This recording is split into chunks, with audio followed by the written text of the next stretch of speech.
ఆస్ట్రేలియాలో మంత్రి నారా లోకేష్ పర్యటన కొనసాగుతోంది. ఆస్ట్రేటెడ్ ఎగ్జిక్యూటివ్స్ రౌండ్ టేబుల్ సమావేశంలో లోకేష్ పాల్గొన్నారు. 2047 నాటికి Andhra Pradesh global economic power house గా మారుతుందని లోకేష్ అన్నారు.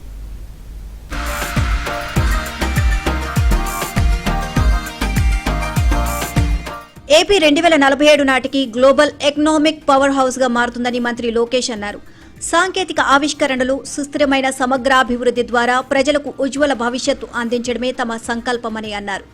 ఆస్ట్రేలియా పర్యటనలో మంత్రి లోకేష్ బిజీగా గడిపారు.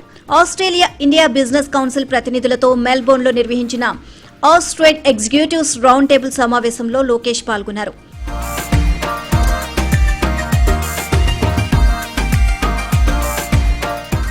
ఏపీలో గూగుల్ డేటా సెంటర్ రావడం వెనుక 13 నెలల నిరంతర శ్రమ దాగి ఉందని మంత్రి లోకేష్ తెలియజేశారు.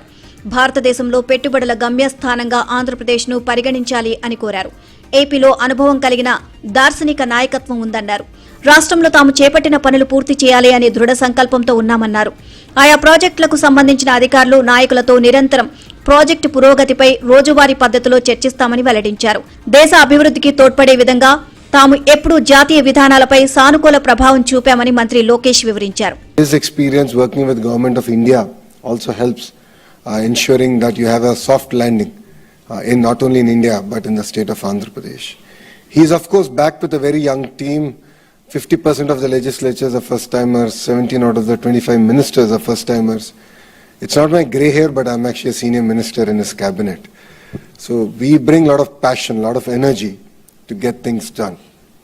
The second reason you should consider Andhra Pradesh is because we are a startup state. We have that mentality to get things done. We are not complacent. And once you shake hands with us, it no longer is your project, it becomes our project. To actually make India the next destination for data centers across the world. It took us 13 months, which was 1 month more than what we agreed we'll deliver it. So we still regret the fact that we took a month more. But 13 months we got that done. ఏపీను $2.4 trillion ఎకానమీగా తీర్చిదిద్దుతామని మంత్రి లోకేష్ స్పష్టం చేశారు.